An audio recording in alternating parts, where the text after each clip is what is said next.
Good evening, ladies and gentlemen. Welcome to the Mid-Atlantic Bowling League's Chaos Cup. We're in week number 9, the final week of regulation play. We're in Division A this evening. Both teams up tonight have been eliminated from the competition. They will not be advancing to the quarterfinals, but that does not mean this game does not matter. It's still early in the season. It's the very first competition of the season. That means team building is a big factor, gaining that SPP, building out your team. If you're going to carry that team over into the next competition, the Spike Magazine Trophy, that's all very, very important. So this game matters just as much as any other game has in that regard in this competition. Tonight, we're going to have the Lizard Wizard Gizzfest versus MAML Nightmare, Malik versus Festoon. We've got Norse versus Necromantic Horror.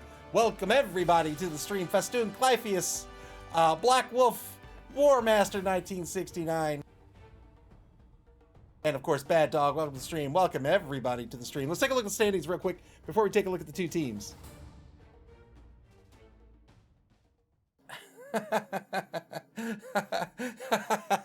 James Likes Snacks, welcome to the stream. James Likes Snacks asks, how does one get into the next competition? I will tell you exactly how that works. Head on over to our Discord if you're not already. Just give me a shout. Just tag me and say, hey, I'd like to join the next competition. I'll put you on the list, and then I'll tell you exactly how it works when registration opens up in a few weeks from now. But in Division A, currently in first place are Ajax and the Fishy Fiends. They're a Chaos Renegades team. They're 5-2-1. In second place are the Gutterballs, El Nebrino's Orc team. They are also 5-2-1. And in third place, the Believe Broncos, coached by BB Nutt. They're a Nogle team. They're 5-1-1. JD Whitey's Blitzburg Steelers in fourth. Galeshi's the Birds of a Feather in fifth. All 5 of those teams are duking it out to make the cut. There are 4 teams from Division A that will make the cut to the quarterfinals. 5 teams remaining in this division. One of them's getting eliminated at the end of this week. However, in Division B, the two quarterfinalists are set. The first one's going to be Spire's Philosopher's Song. They're a Lizardman team. They're 4-2-1, and Chime's Conspicuous Disunion, a Necromantic Horror team. They're making the cut as well. They're 2-6-0 in this competition, with the Discomancers finishing in third place here in week 9 with their win last night, maybe 2 nights ago. They're a Necromantic Horror team. They're 2-5-1. And in Division C, this is set as well. The top 2 teams making the cut to the quarterfinals. Moves NC Snakes in first place. They're a Dark Elf team. They are 6-2-0. They'll be advancing as the number 1 seed in the quarterfinals. With Clypheus' Odin, it's Snuffle in second place. They'll be advancing as well with their win against the Dinnerbell Darlings last night in a very exciting match. They're a Norse team. They're 5-2-1. The home team tonight is going to be another Norse team. It's the Lizard Wizard Gizzfest. Gizzfest. I can't imagine how else that would be pronounced. It must be Gizzfest. They're coming in with 12 players on the roster, but the number 4 Wolf Werner will be out this week due to an injury that brings their team value up to 975,000 gold. 2 Valkyries, 1 Wolf Werner, 2 Berserkers, the Beer Boar, of course, and a bunch of Linos. 1 Oppo, 1 dedicated fan, and 2 rerolls. They're going to be up against the Necromantic Horror of the MAML Nightmare. They have 11 players on the roster.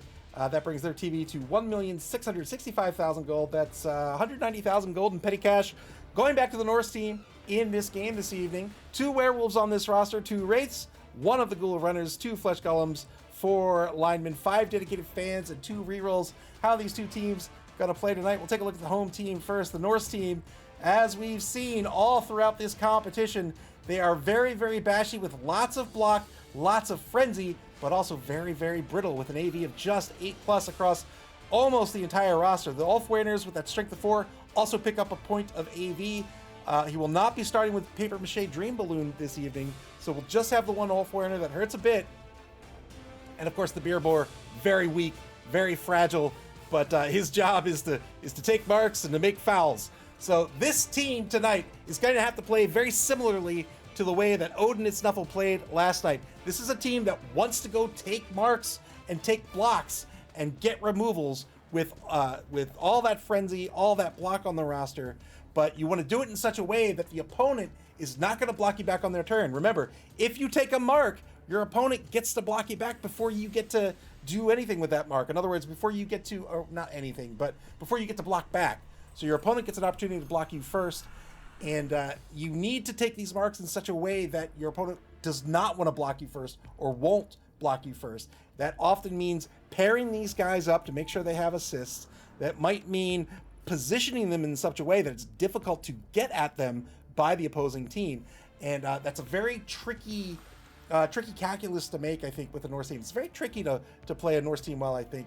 One of the harder teams, in my opinion, to coach. The two Valkyries, very, very important on this roster. Of course, MA7, they have catch and pass. They both have strip ball as well. One has leveled up, picked up the block skill. They have Dauntless as well. Not going to be too much of a factor in this matchup. But Lizard Wizard Gizzfest, besides strategically playing the way we mentioned, they're going to get 190k in petty cash. That, I think, could very well be a Helmet Wolf and a Cindy Pie Whistle. Those are two secret weapons they can pick up as star players. That means they'll only be out for a drive if the Gizzfest wins the coin toss and they pick up those two star players. I think what they're going to do is they're going to be on offense so they can control the momentum, keep those star players out on the pitch for as long as possible, and start getting removals that way. Cindy Pie Whistle, the Bombardier, Helmet Wolf, the Chainsaw player, try to get those removals with those star players, get that player advantage early, and now you're in good shape to take your blocks and start removing people the old-fashioned way. The Necro team, pretty solid roster, I think. They have two werewolves, just one ghoul runner. That means their ball carriers are just the two werewolves and the ghoul runner. Claw not really going to be in effect much in this matchup. Will have an effect against the single Ulfwerener, but the werewolves still very, very strong with an MA of 8, Frenzy, and one has picked up the block skill as well. Very powerful pieces, and you can tell by the salaries they command, very expensive as well. We'll still get a lot of use out of these werewolves, not just as ball carriers, but as great blitzers. You can put them in the secondary, and they can come in on the blitz still. They're just that fast. With Frenzy, you're getting more dice on block. One of them has the block skill as well, so that's a great, great blitzer. Zorath Flesh Render is the ghoul runner on this roster, is level 3, has picked up Sure Hands and block. That's going to be the ball carrier. That'll be the player who's back to receive the ball on the kickoff, and will carry that ball down pitch as the drive develops. But this is the only other ball carrier he has, right? It's these three pieces. Everyone else is very, very slow, except for the Wraiths, of course. The Wraiths can, of course, everybody's very slow except the Wraiths. The Wraiths can't, of course, carry the ball, and that's because they have no hands. They have no hands to carry the ball. So just the two werewolves and the ghoul runner are the really only effective ball carriers on this pitch. I think for Festoon tonight, it's all about just keeping those three players alive. If you can keep those three players alive, you'll be in pretty good shape. You'll be able to get your blocks on the Norse team, maybe position yourself in such a way where the Norse team isn't going to be able to take marks, at least not unless they're risky marks, or has to take some risk themselves. And if you keep the three ball carriers alive, you've got a lot of speed on that roster. You'll be able to score pretty easily. On defense, you'll be able to get to where you need to be. But it's all about those three pieces. So Malik really looking to hunt those two werewolves and those ghouls in this matchup tonight. But both teams looking for SPP, trying to build out their team. I don't actually know if the coaches are going to carry their teams over to the Spike Magazine Trophy, but if they are, then this is a team building exercise for them tonight. So I'm going to head over to Discord, see if the coaches are ready to go, and we'll get this game underway.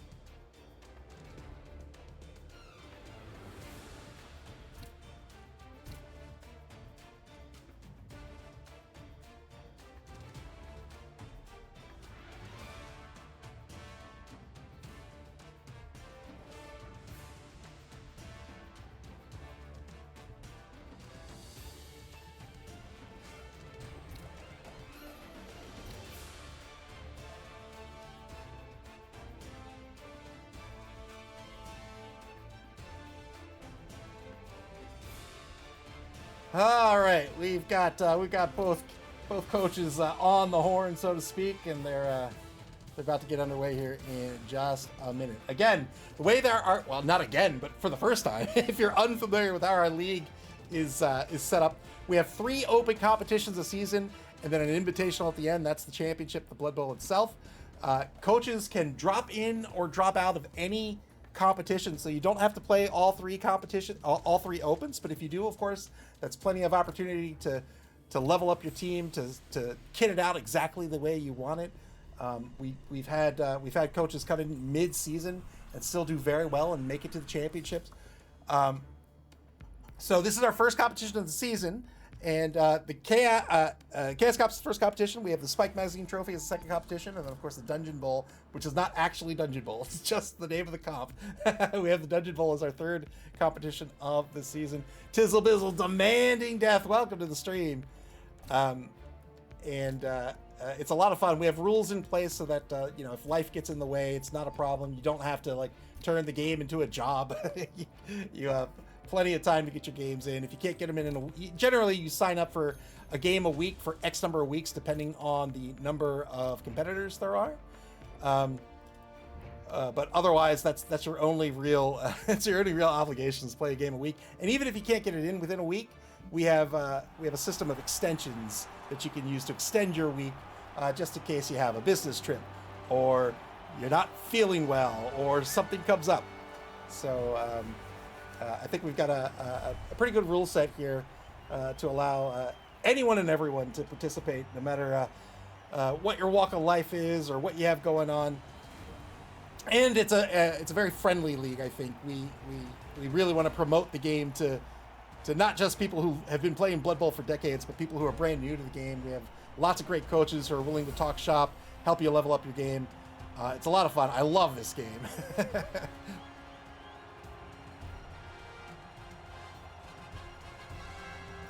Festoon says, hoping to put on a good match tonight. Well, I wish you the best of luck.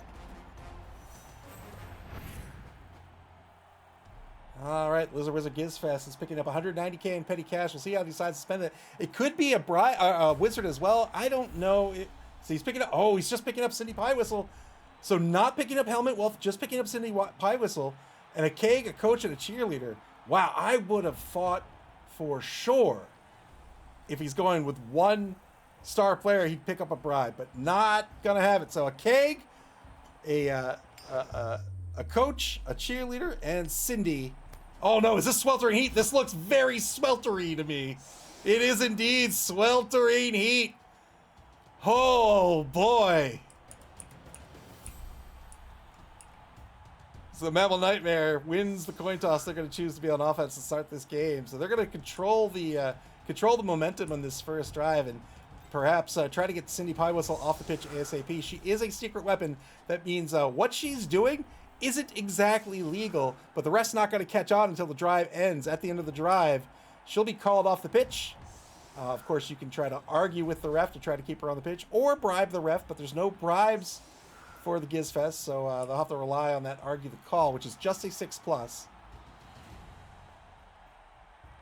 There is a little bit of risk of arguing with the ref. If you roll a 1, not only does your player get called off, or whether it's your fouler or a star player or something, but you as the coach gets called off as well.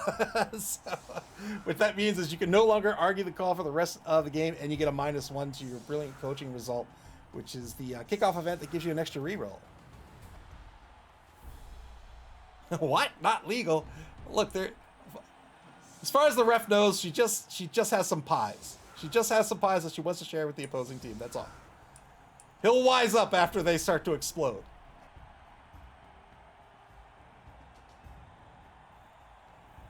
Sweltering Heat means at the end of the drive, a random number of players, 1 to 3 players, will be removed from both teams due to heat stroke. They will not be able to. They would not be able to participate in the follow-up drive. However, anybody who's out with heat stroke can't be chosen again on the next drive. So they'll be guaranteed to come back in onto the pitch the drive after they're out with heat stroke, but it could be up to another 3. In fact, it will be up to another 3 players who will be out the drive after that. Unless, of course, the weather changes. Lizard Wizard, the number 2 Valkyrie, back to receive here for the offense. I'm sorry, for the defense. Cindy Pie Whistle in that middle linebacker position. 6 on the line for the offense. Zorath Flesh Renderer with the sure hands. Obviously back to receive. 4+ to catch this ball, no problem. 6s all day long. Turn 1 now for MAML Nightmare. Double pals against Big Fig Wasp. That's a great song. Big Fig Wasp. Gets the knockdown no armor break here.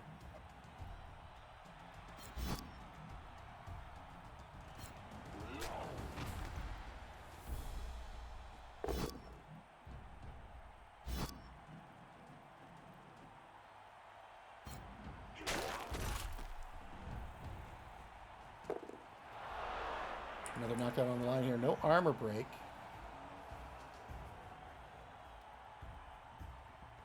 Since when is Pi illegal? It's not. Pi's not illegal.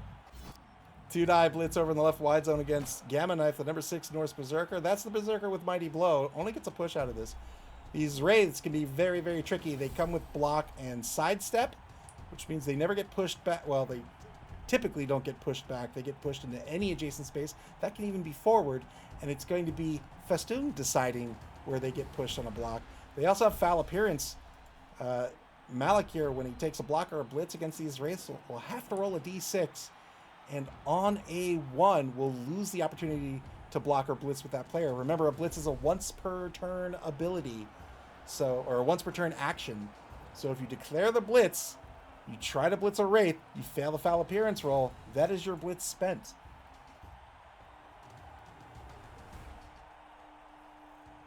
You can position these Wraiths in such a way that your opponent has to or wants to take the block on them, and then they're risking that foul appearance roll.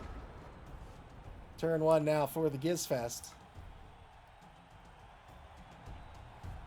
Ball's on MAML Nightmare's own 14-yard line at midfield.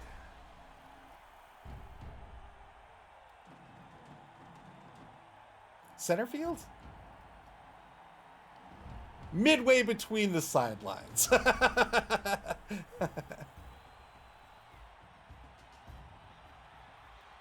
Oh man, speaking of Squirkles, I did a thing today. I wrote a control. A control is just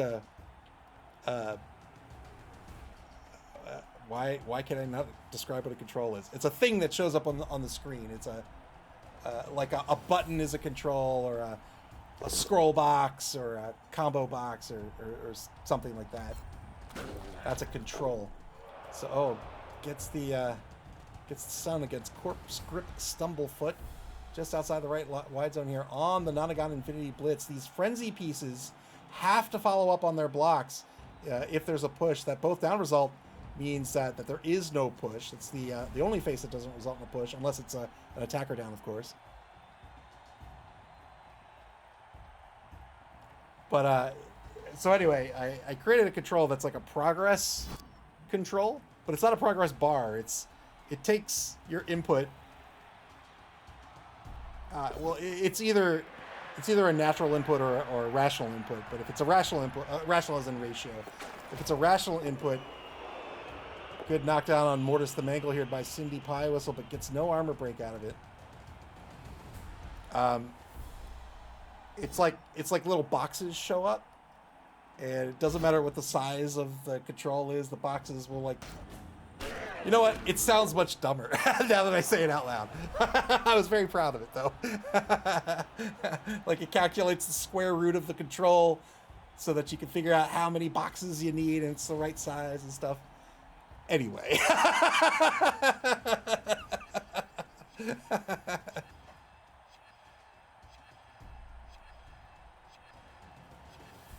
Cindy Pie Whistle, she has that accurate, which is very, very useful at the quick pass and short pass ranges. That's 6 orthogonal squares or 4 diagonal squares. I know, I as I was talking, I'm like, it's not this complicated. Ah, James likes snacks. Thank you very much.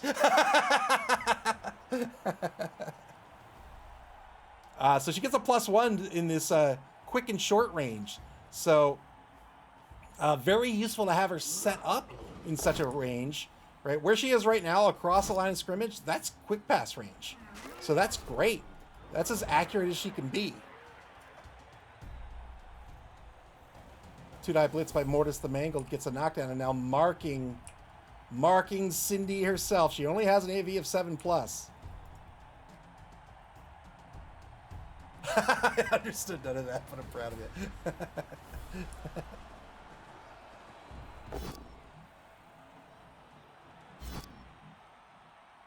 You know, I just realized the shader, the pixel shader. Watch the text. Like, the text is under the heat haze too.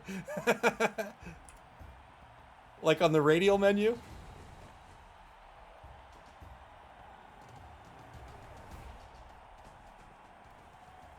Ball's going to advance to the 10-yard line over in the left wide zone. Turn 2 now for the Lizard Wizard Gizzfest. Obviously named after Gizmo from Gremlins and absolutely nothing else.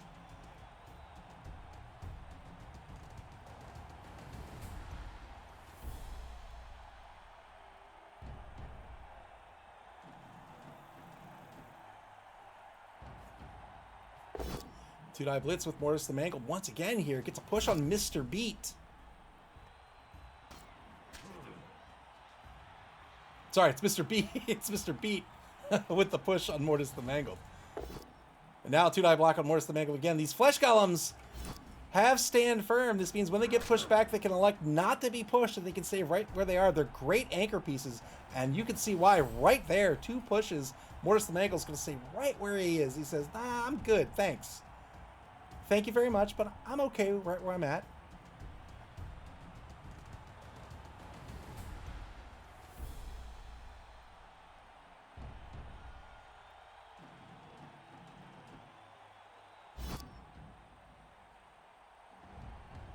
City Pie Whistle on the bomb toss here. This radial, this question, use all you can eat. That's her once per game ability. She can throw 2 bombs in. Uh-oh. Oh, Cindy, a 1's not good. That's a fumbled pass unless the reroll is spent. Okay. Woo. Got rid of that pass, thankfully, on the reroll. That 1 meant that that bomb would blow up right on Cindy. and that would probably be the end of her game.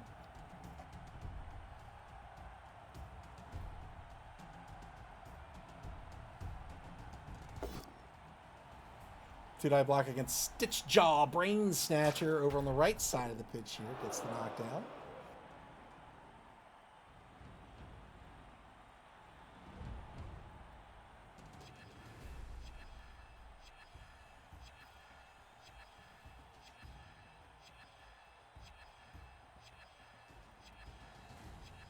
Yeah, that was a super risky pass.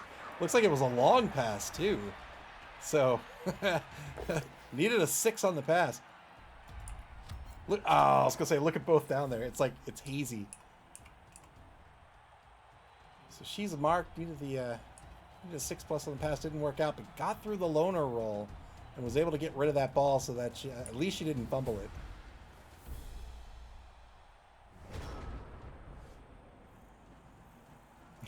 James Lake Snack says, the last game I saw with Cindy, she killed a teammate ogre in an episode of Friendly Fire. Yeah.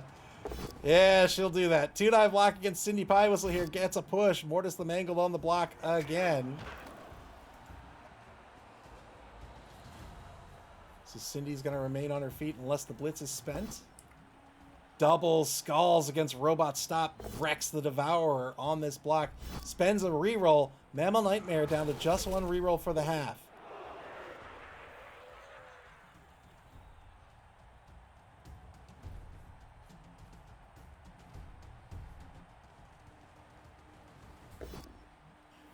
Two-die blitz by the werewolf, looking for the surf, or to set up the surf. There it is. The two-die follow-up gets the push. Well done. Good surf here by Dragon Redclaw to remove one of these 2 Valkyries. Very, very important piece on this roster.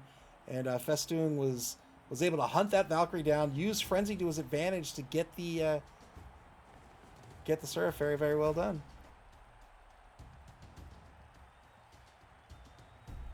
Frenzy means these 2 spaces by the sidelines, not all that safe. Not all that safe. If you're going to park a piece there, you've got to watch out because Frenzy can surf you pretty easily.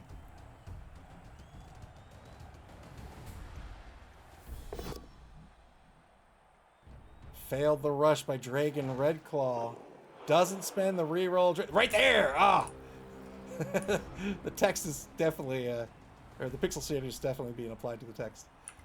Turn 3 now for the Gizzfest. Failed dodge here by Dragon Redclaw, but will remain on the pitch. Remember, watch out for the 2 werewolves and the Ghoul Runner.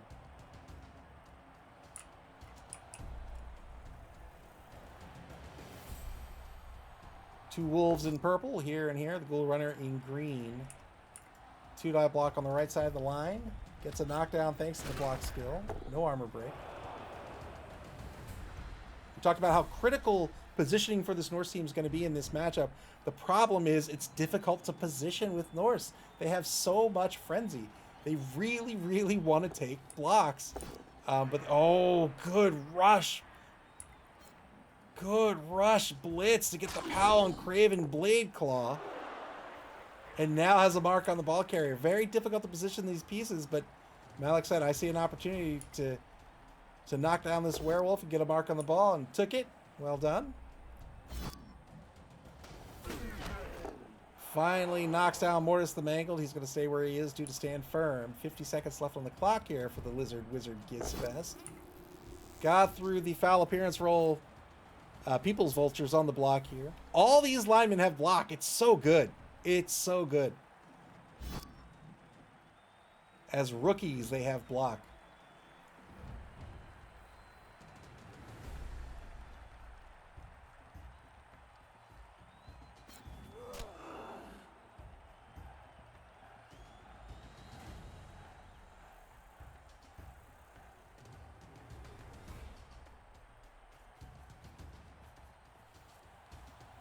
Repositions Mr. Beat to take a mark on Decompose.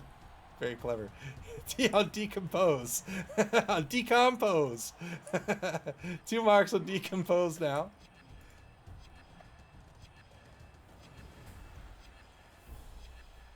So the Norse team fairly scattered here, but still keeping the pressure high. The offense a little scattered as well.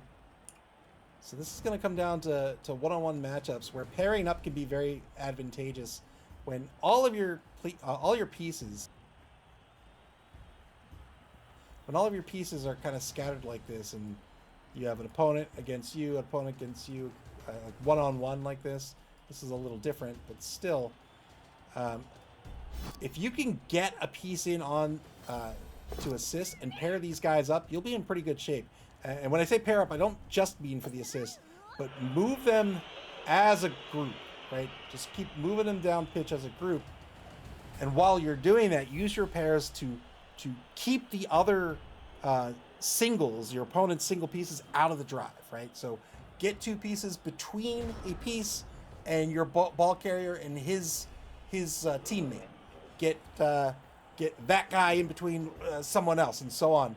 It's a very, very effective way to keep the opponent's formation completely broken apart while you have the upper hand by being able to pair your two players up against his one. He won't be able to I wanted to say remove, not remove. He won't be able to get another player free to then try to do the same to you.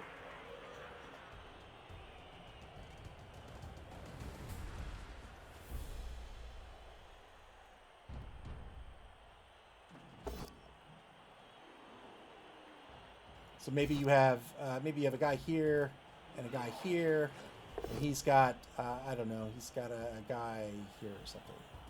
And then you have a guy here, and a guy here, and he's got maybe a guy here or something, right? Then you've got, whatever. You've got a guy here, maybe a guy here, and he's got a guy here or whatever. It's very hard for him to bring these guys around to start pairing his guys up against yours.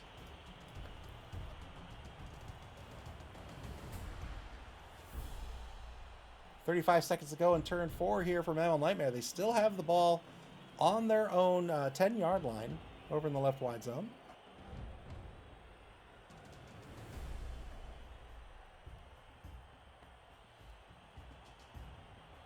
I'm very excited after this game to get my adventures in banking back, get back to work on my adventures in banking in Assassin's Creed Revelations. I am just a banker. Retreats the ball carrier here. Didn't see a way to keep the ball safe. Moves the ball all the way back to his own 20-yard line. Final third of the first quarter coming up here for the Gizzfest. They still have one reroll. Cindy's still marked. Two-die block over in the left wide zone. Breaks armor. There's the removal. Very well done. One-man player advantage now. One-man player advantage? One-man player advantage. for the Gizzfest.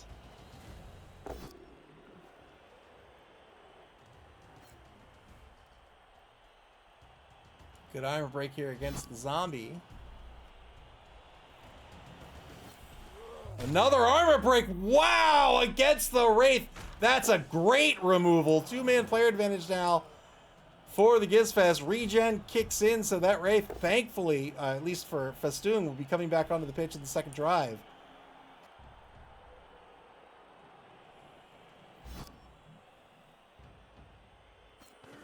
A third armor break!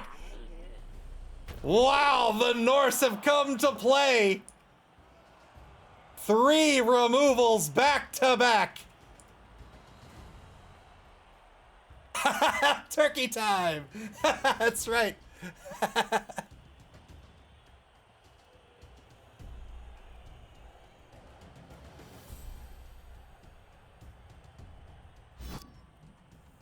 Cindy, continue to try to pass here while marked. Well, we'll see if that works out. Wow.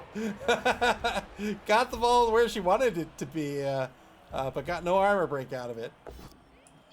All right, so she used all you can eat, so she's going to get one more pass here before having to roll a D6 on a 3+. She's going to get ejected right here.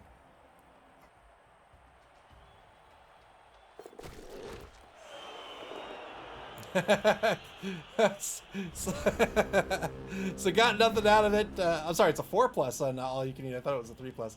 4+, failed the die roll. She is immediately ejected. She tossed 2 bombs back to back. The ref's like, wait a minute, was that a bomb? I don't know. Oh, yeah, no, that's a bomb. That's a bomb. Get out of here, Cindy. So Cindy Pie Whistle off the pitch now. Turn 5 for MAML Nightmare. Second quarter begins.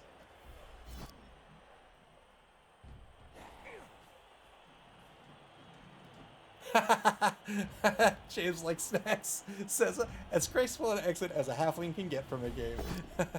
2-9 blitz by Mortis the Mangle gets the POW here, looking for an 8+. 8+ is fairly fragile. Got the armor break, but only gets a stun out of it. One more space of movement with the Flesh Golem. Can MAML Nightmare somehow convert this stun? I'm not so sure. I think it's just one turn. They're not gonna have to worry about robot stop. Difficult position to convert. When we talk about conversions, we mean, oh, I got a stun. Can I turn that into something valuable for winning the game? Can I turn that into field advantage for trying to score? Can I turn that into getting the ball down pitch? I don't think that's going to be the case here. And now the Ghoul Runner is going to move back up to the 14-yard line on turn 5.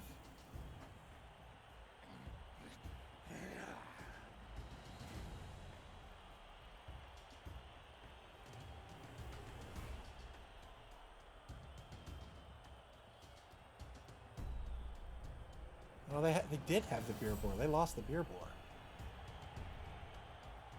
So it's a one-man player advantage for the Gizzfest. It's 9v8.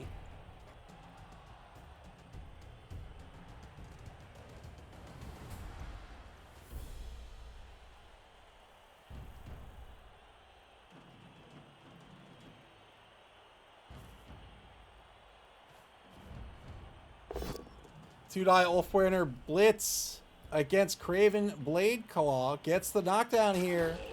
Hunting the wolves. Understands how important these wolves and this ghoul are. Didn't get an armor break, but still a good block. Unfortunately, the Ulfwerener is going to be marked, but the Ulfwereners have a strength of 4. So even if the werewolf stands up, this blitz, that's a 1-die blitz. Uphill Frenzy follow-up against Corpse Grip Stumblefoot. That's going to be a push. The drive stays alive here.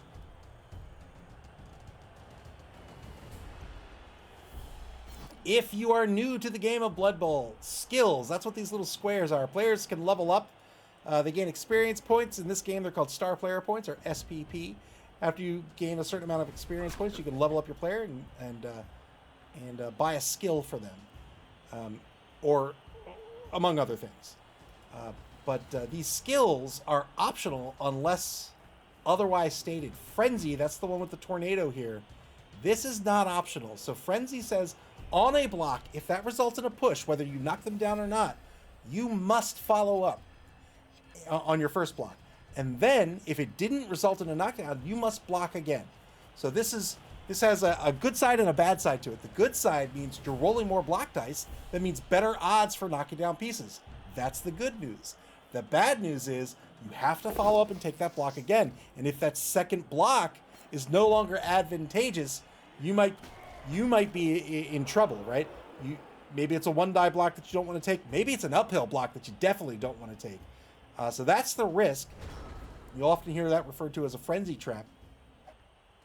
It's also difficult to reposition your players. Blitzing is often used to take a block and then reposition a player somewhere more advantageous. But if you blitz with a frenzy player, they still have to follow up. And if they end up marked, now you have to think, am I going to dodge away? I don't have dodge. So it could be tricky. Electric Span says, you know what? I opted not to get many of those skill things. Who needs that stuff?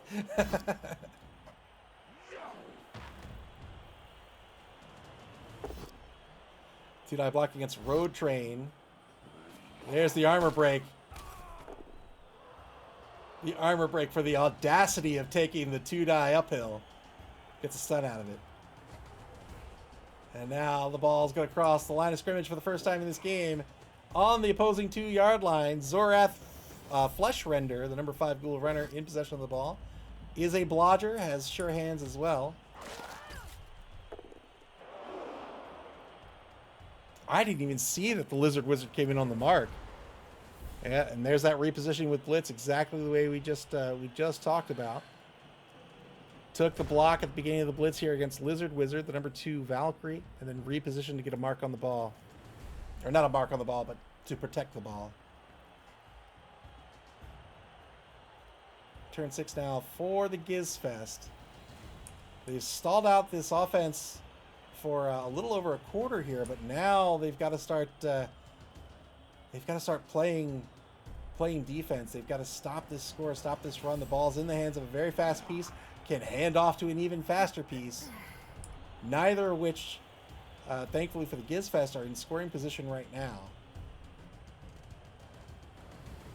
Clifey says, skills are for suckers. Nuffle starts you out with all the skills you will ever need.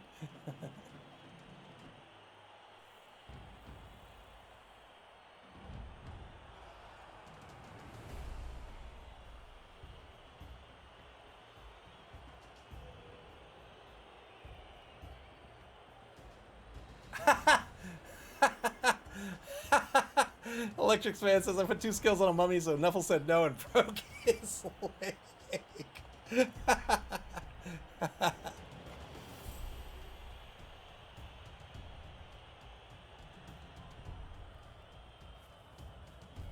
Festook, I think you're doing just fine. I think you're doing just fine. You are absolutely not out of this. In fact, I'd say you're in. I don't want to take sides, but I think you're in pretty good position here. Did I block its stun against Clath Nightmorn over in the left wide zone?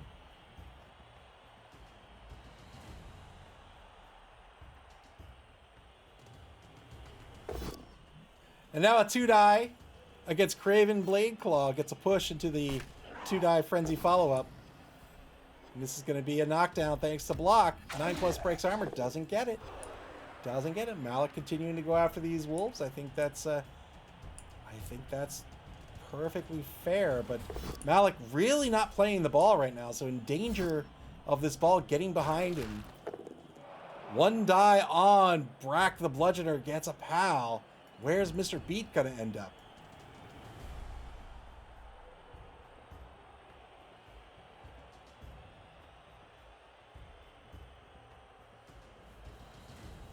Frenzy Blitz, 1 die, or not Frenzy Blitz, it's a regular Blitz. 1 die Blitz on Dragon Redclaw gets a push out of this. And it's going to stay put. Still has a few spaces of movement. Is he going to try to mark the ball carrier here? He's going to stay right in front of the ball carrier, just stare him down. Stare him down. Come on. Come on.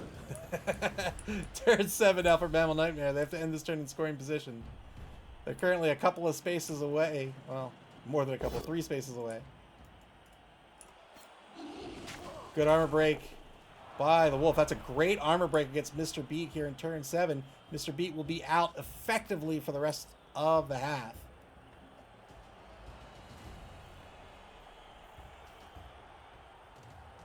Electric Span says, what's in that pumpkin? Oh, that's obviously Mountain Dew. That's Mountain Dew and dry ice, clearly.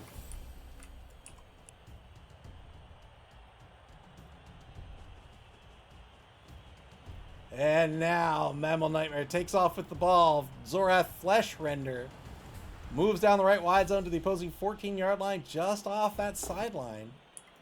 Relying on Blodge to keep the ball carrier safe. Good armor break here as well. Who was it against? People Vultures. People Vultures would do 3, 4, 5, 6. A little far away. MAML Nightmare, pretty good positioning with their pieces right now to try to keep this ball carrier safe. Even if Malik takes a risk to get through, they'll be up against this Ghoul Runner who's a blodger. Needs a pal, has no tackle. Turn 7 now for the Gizzfest.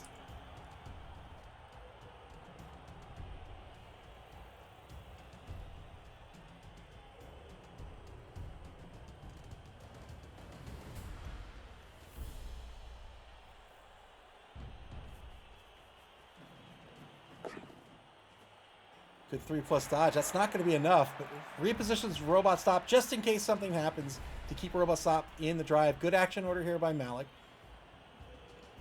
Did take a 3+ dodge. A little risky, but still has the reroll. Bad Dog says, no one ever pals a blodger. No one. One die against Brack the Bludgeoner is going to get the knockdown here. Now has an opportunity for the blitz on the ball carrier. Currently, it's a 1 die. He's going to take it. 1 die blitz. Needs a pal. Doesn't get it. Will he spin the reroll here? No, he takes the dodge. So it's going to be a dodge push. He'll push him onto the sideline and follow up.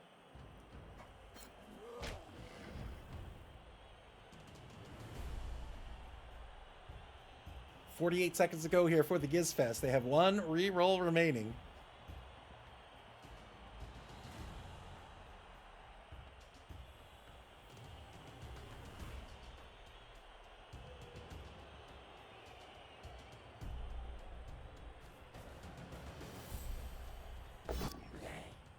Failed a 3+ dodge. Oh, spent the reroll but failed the rush. You never rush. You never rush 3+ dodge. That's easy. That's child's play. The 2+ rush, that's impossible. You never get the rush. Turn 8 now for MAML Nightmare. They're going to try to blitz away. Invisible Face got the pal. Didn't even need the follow-up block here. Very well done. MAML Nightmare is going to get on the board and take the lead 1-0. Very well done.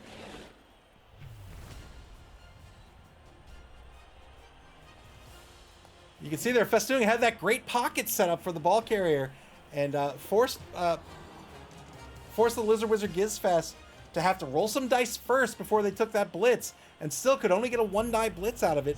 Needed a pal on the blitz, didn't get it, set him up on the sideline, but Festoon had that werewolf. Didn't even need the pal on that first block. Could have taken a push, and then the frenzy follow-up would have been a 2 die block as well. That second push would have freed the ball carrier to score. So just 1 out for this drive. So these are actually not bad. The Flesh Golem's out and the Valkyrie's out, but it's only 1 turn in this drive unless there's a timeout, which means they're guaranteed to come back on the pitch. So if they're going to be out with heat stroke, this is the drive you want them out.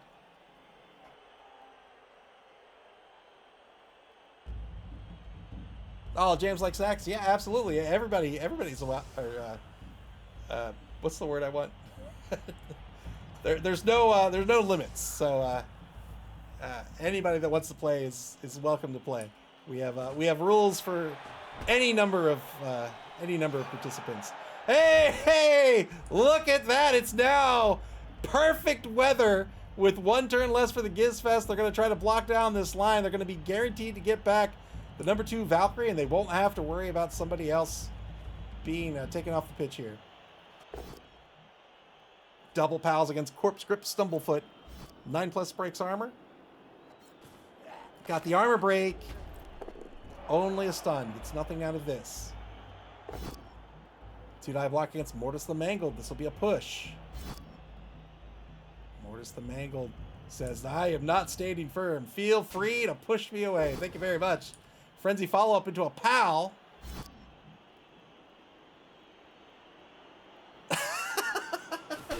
Oh, got the armor break. Only a stun. Wow. Close call. Dollar says safest rules for the league are more comprehensive than my HOA.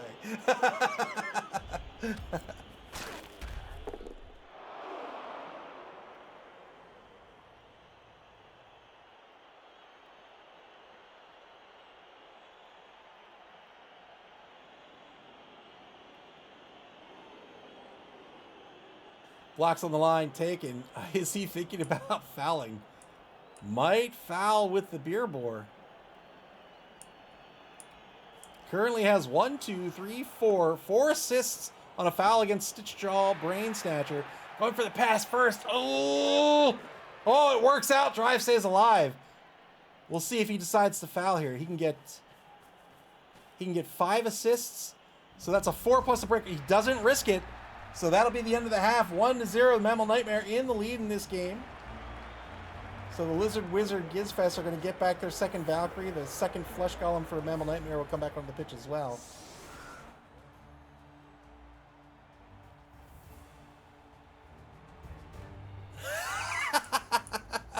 Cobblestorm says, yeah, I've postponed a full read of the rules until I have my law degree. You know, in another life. That is A-okay. We're more than happy to explain things to folks. That's totally fine. I have learned that and I'm not saying anybody in this league is this way, but I have learned through many, many years of competitive gaming that there are gamesmen out there. And if there's a gap in the rules, and I'm not saying there's no gaps in those rules, I'm certain there are, but there are people that will find gaps in the rules deliberately. So you have to be diligent.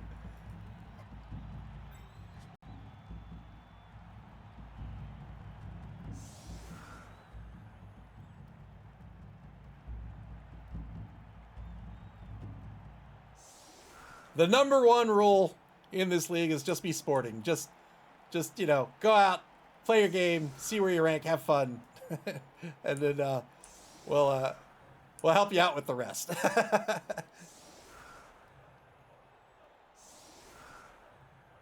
And don't be a jerk. That's the other rule. Don't be a jerk. All right, here's the kick. Oh, cheering fans, it's going to be a prayer to Knuckle Dusters. Knuckle Dusters for the Gizzfest. Who's going to pick up Mighty Blow? This could be a huge get for the Gizzfest here. So Mighty Blow gives you a +1 to your armor or your injury roll, whichever roll you need it for. It's going to be Road Train, the number 5 Norse Berserker. This is a frenzy piece with block and now Mighty Blow.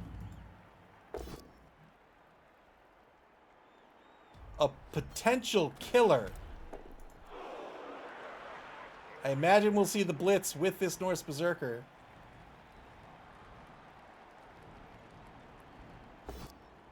Oh, took a 1-die block. Oh, man! Could have set up some 2-die blocks here first. Risky block, but that's okay. Got the removal. Well done. What is that? 3, 4, 5, 6, 7, 8, 9. Versus 5, 6, 7, 8, 9, 10. So 1-man player advantage. Is that right? It must be. 2-die block against Mortis the Mangled. Gets the knockdown here. Big Fig Wasp on the block. Ooh, another knockdown here. Gets a good stun out of this. So that stuns means that Mortis the Mangled with that strength 4 and stand firm, not holding down center pitch. We'll see if the Gizzfest can convert on that or not. They may be able to claim some center pitch. Maybe get behind this Flesh Golem. Yeah, there's that 2-die blitz over on the right side. I would have liked to see that blitz taken first before the 1-die block, just because of action order. Good removal. Yep, that's the power of Mighty Blow. Needed an 8+ to break armor. Of course, when you roll boxcars, you break everybody's armor.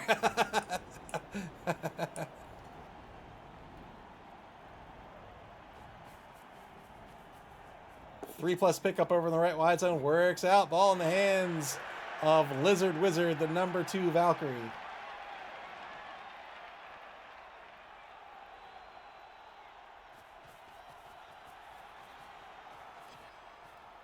King Gizzard to protect the ball carrier on the right side. Mr. Beat comes back to the back left corner of the cage. James Like Snack says, I like to compete, but I love when things go horribly and comically wrong, myself or my opponent. Yeah, Blood Bowl's a great game for that.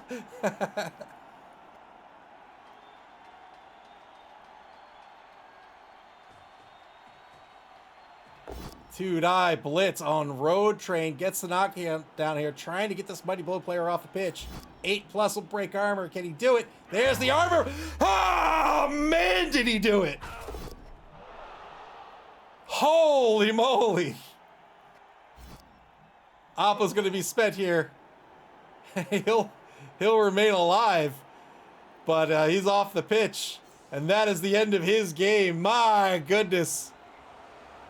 Very well done by Festoon here, identifying that Mighty Blow player was at risk and got him off the pitch ASAP.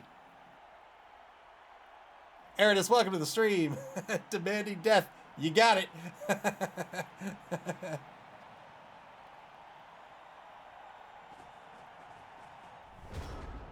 That's true. He's a regen piece, so by not dying, MAML Nightmare does not get that piece back to play for him. When you're a regen team, you're not allowed to carry an apothecary on your roster. Instead, you get a necromancer. At least that's how it thematically used to be represented. The point is, when you're a regen team, if you kill certain pieces, we'll just call them normal pieces, quote unquote normal pieces, you get them to play on your team as zombies. So you get free linemen out of it.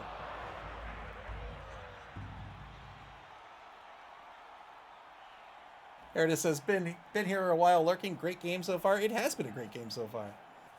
Two-die blitz on Dragon Redclaw. Got the pal. Again, Malik identifying the werewolves and going after them.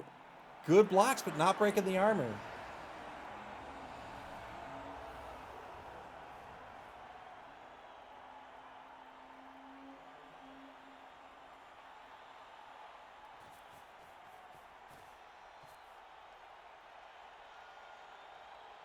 $50 seconds on the clock for the Gizzfest. They have one reroll left for the game.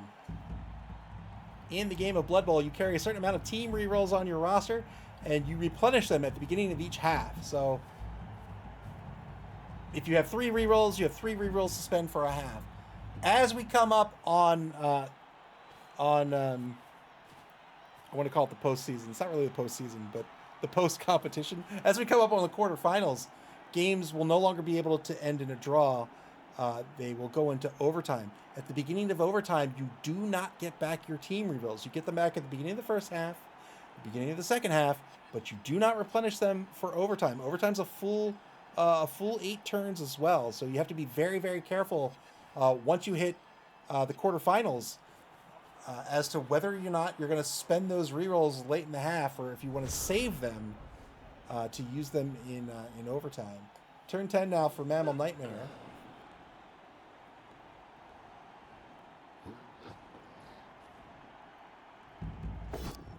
Two-die block on Robot Stop. Gets a pal here. Brack the Bludgeoner is the flesh column with the block skill. No armor break. Electric Span says same with the clock. That is correct. This bonus clock does not replenish. Bonus clock is a little different from the rerolls. It doesn't replenish at all. So you get 7 minutes, 30 seconds for the entire game. If that game lasts 16 turns, so be it. But if that game lasts 24 turns, so be it.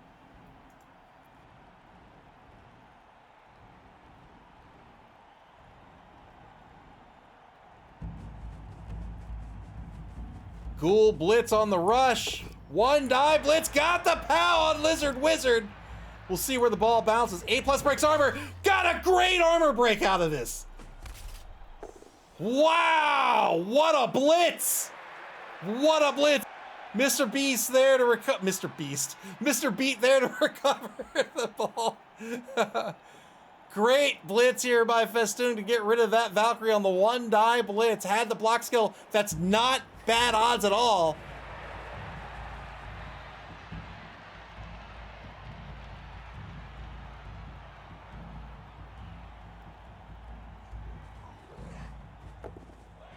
Wow. What a game this has been. Very tactical game. Turn 11 now for the Gizzfest. So Mr. Beat was there to recover the ball on the bounce. And the Gizzfest will remain in control. But now pressure on the ball carrier. The three fastest pieces here on the left side of the pitch. Gunning for the ball carrier.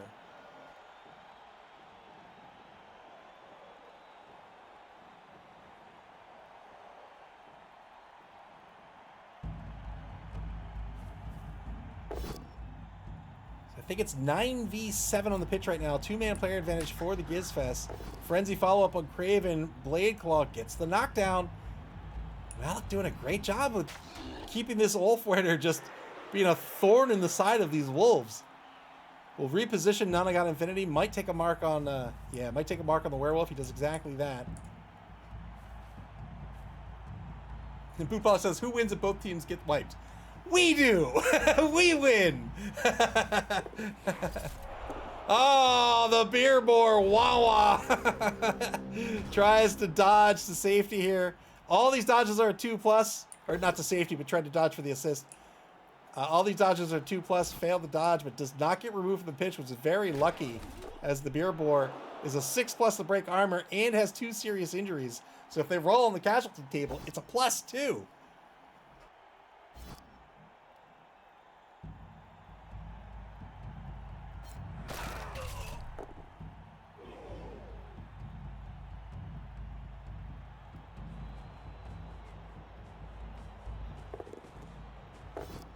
Two-die blitz on the ball carrier. Brack the bludgeoner gets 2 pushes out of this, spends the reroll, will get the knockdown here. 8+ breaks armor. There's another great armor break for MAML Nightmare. Brack the bludgeoner, not satisfied with just having this blitz into a stun. He wanted to carry the ball as well. Failed to pick up the ball. Good blitz here by MAML Nightmare. Good recovery. Well done by Festoon, and now Zorath Fleshrender in possession of the ball on the opposing 12-yard line. If they can get just a little bit of safety on the ball carrier, then they'll go up 2-0. I imagine we're going to see Dragon Redclaw move forward. Currently is marked, so it's a 3+ to dodge. Craven Blade Claw still needs to stand as well. Oh, took the dodge before standing up. Now standing up the werewolf. There we go. Good presence of mind there to stand that werewolf up before the end of the turn. When we talk about action order in this game, generally we mean taking your least risky actions first and your most risky actions last, because with few exceptions, a failed die roll in this game means your turn is over. That is a turnover. So you want to make sure that you're getting as many actions as possible on your turn. And so if you take the Craven Blade Claw removed from the pitch. Lizard Wizard Gizzfest happy with that, but they've got to make something happen against this ball carrier, or they're going to go down 0-2. If you take actions at the beginning of your turn that require no die rolls, those are safe. You're guaranteed to get those actions. And then you want to take more and more risky actions as the turn goes on to guarantee you're maximizing the number of actions you get taken a turn. Now, of course, this is a game, so your opponent is well aware of this, and your opponent's trying to put you into situations where maybe you want to take more risky actions, or maybe have to take more risky actions first. So that's where a lot of the strategy and tactics come into play. Here's the blitz. Oh, 1-die blitz. 1-die blitz. It's a both standing result. Is he going to spend the reroll? I think he has to at this point. Spends the reroll. Gets just a push out of it. And so Zorath Fleshrender is now going to be pushed 1 space forward to the 14. Still has a positive dodge away. It's a 3+ dodge. with a free reroll, no less. Cliffy says the RPM in this game is insanely much higher than the last Norse game. Removals per minute. I like that unit of measurement.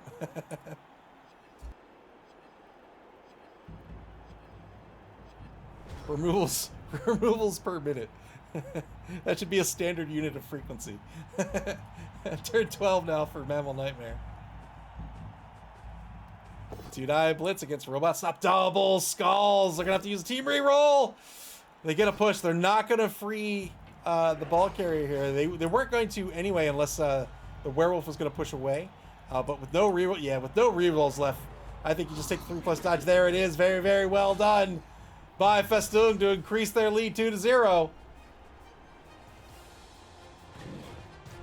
Commanding lead now for MAML Nightmare against this Norse team. We talked about in the pregame how this is tricky business for this Norse team. Very, very difficult team to coach effectively in certain matchups. I think this matchup counts, but you can see that Malik has been really on point identifying just how important these three pieces. Whoa. Every time this happens, I'm like, I don't want to kick the ball. These werewolves and these ghouls have been, he used that Ulfwerener to harass the wolves, was able to get a removal, but the removal just didn't stick. Vrex the Devourer stunned one of the two wraiths on the defense. Turn 13 for the Gizzfest. Final quarter of the game. Ball kicked all the way back to the 18-yard line. 9 on the offense, just 8 on the defense. A one-man player advantage for the Gizzfest. They have no rerolls remaining. Neither team does.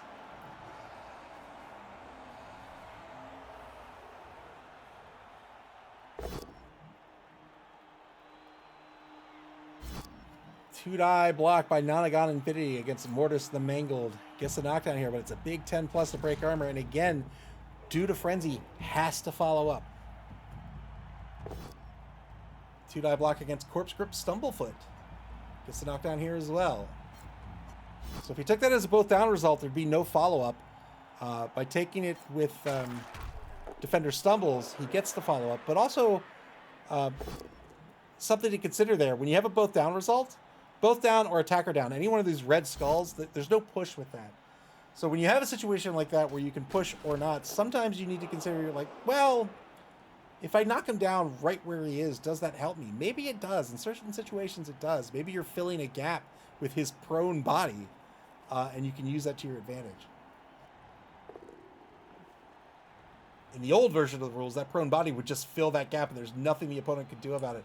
In this version of the rules, you're allowed to jump over prone players. There's a die roll associated with it. 3+ pickup fails the pickup here. That's going to be a turnover. King Gizzard tried to pick this ball up on their own 18-yard line. Failed to do so. Turn 13 now for MAML Nightmare.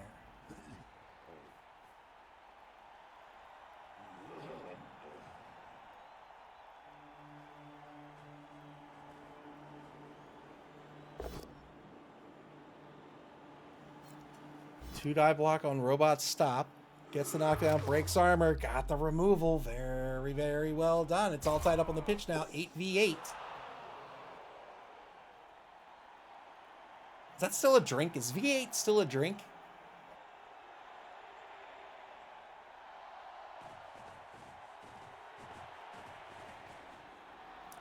Yeah, I think this is the right strategic call here for Festoon. Sending these werewolves down pitch now in the two gaps on the offensive line. These are very, very fast pieces, very, very scary pieces with Frenzy. One has the block skill as well, so they can blitz effectively, and they are effective ball carriers. With no protection on the ball after the failed pickup, Festoon trying to apply that early pressure here and maybe get a third touchdown out of this.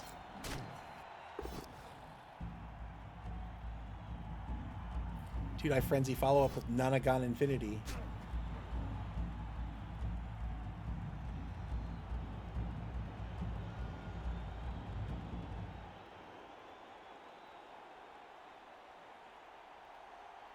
Nonagon Infinity opens the door.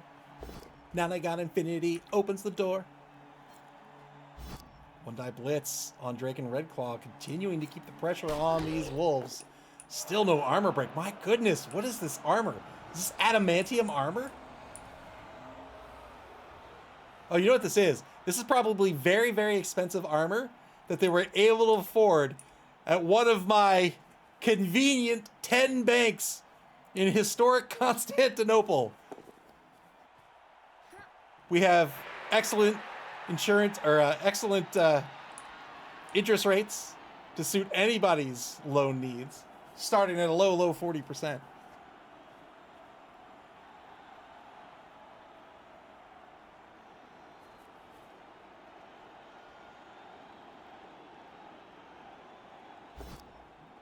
One die block against Corpse Grip Stumblefoot gets a push here. And in the current Assassin's Creed, I can't build banks. I just build houses. Boo.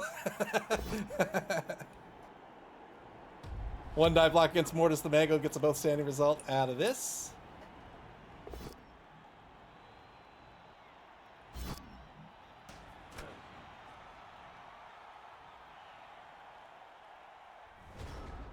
Turn 14 for MAML Nightmare now. 1, 2, 3, 4, 5, 6, 7. Just 8 players left on the pitch. 8v8. How are your banks called First Loan Sharks? Boy, if I could name them, I would.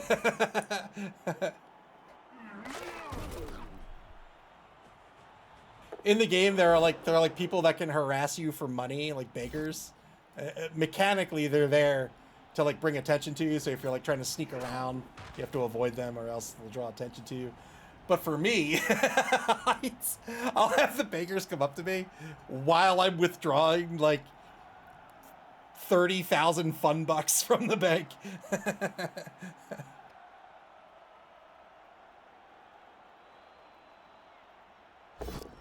Three die blitz on the beer boy here. Identified an opportunity for some SPP 6+. Would have broken armor if not for dodge.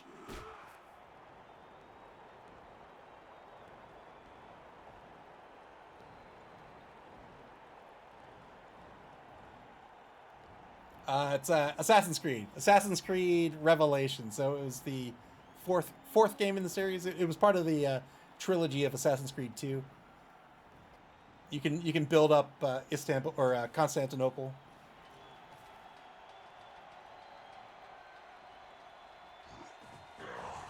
So you can build like doctors' offices and tailors and blacksmiths. Me, I got banks. I got banks. Turn 15 now for the Gizzfest. They're down. Hey, the Pick Me Up. Got the 5+ on the Pick Me Up. The beer boar said, "Hey man, listen. You've had a rough game. Let me pour you a cold one." I don't know how it's cold, but oh, that's how it's cold. Look at that. Look at that.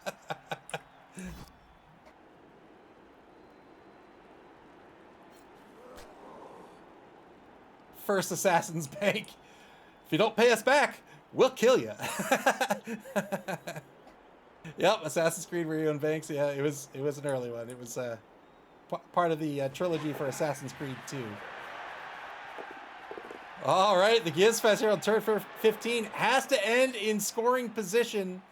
And after a dodge and a couple of rushes, they've done so here. King Gizzard with the ball on their on the opposing 10-yard line, just off the left sideline.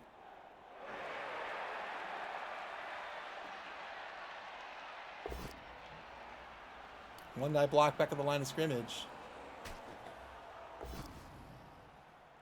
Spends, gets a frenzy follow-up here into a skull. That is going to be a turnover.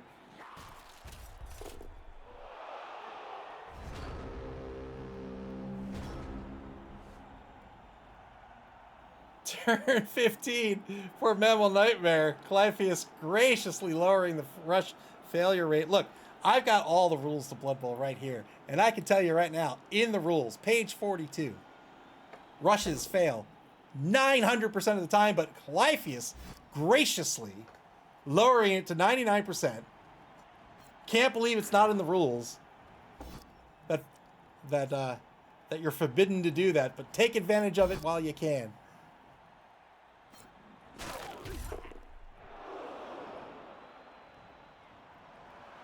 Clypheus, thank you very, very much for the bits. I appreciate it. No bonus time here. Taken up by Festoon. Very efficient turns in this game. Here's the blitz on the ball carrier. 2-die blitz. That's just a push. Just a... I think that was an error. I think that was an error. That push would have been very helpful, but now it's just... That's all right. MAML Nightmare is still very much in the lead here, 2-0. So oh, what a time to fail the foul appearance roll. So tried to block away the Wraith to free up the ball carrier, failed the foul appearance roll, and now failed the dodge. Oh, man. Wow. Oh, boy. That's how those Wraiths can be super duper annoying. Turn 16 for MAML Nightmare here. I don't think they're in scoring position. Let's see. They are in scoring position. We'll see if they can get this ball in the hands of a werewolf and win this one 3-0.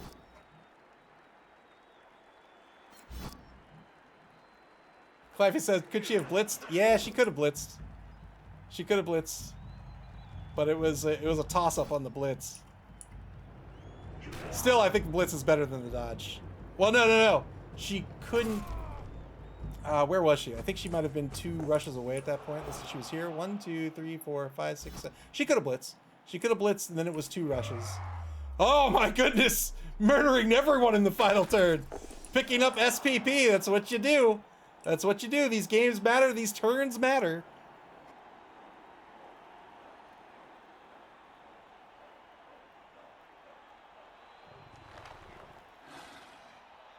Gonna try to score. Good dodge. Failed the ball pickup. That's... Oh, no. Got it with sure hands. Oh, nope. Fumbled the pass. And that'll be the game. MAML Nightmare is going to win this one 2-0. Very well played.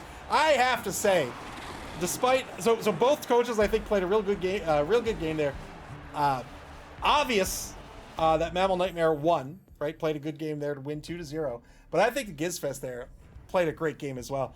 Identifying how important those wolves and that ghoul was and just keeping the pressure up. I think that was great use of the Ulfwerener. That Ulfwerener was at risk at the beginning of this game of just kind of being out of the drive. He only had one, didn't have both of them to give him the freedom of movement with these strength 4 blitzer pieces, and said, you know what, that's fine. I'm going to send him back into your backfield. I know you're going to keep those 3 guys in your secondary. I'm going to harass them all game long. I think that was a great decision by Malik. And almost worked out there, just wasn't able to get on the board. Game's going to end 2-0. Very well played by both coaches.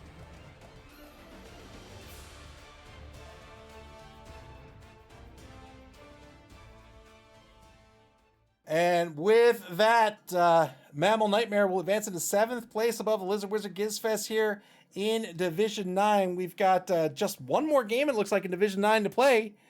7, yes indeed. One more game to 2 more games to play.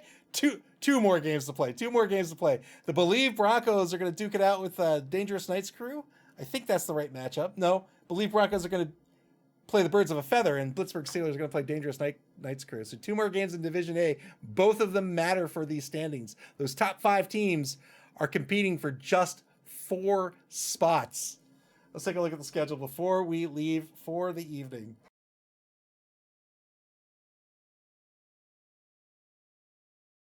All right, coming up next, we have a game this Tuesday, April 15th at 8 o'clock p.m. Eastern Daylight Time. That's tomorrow night.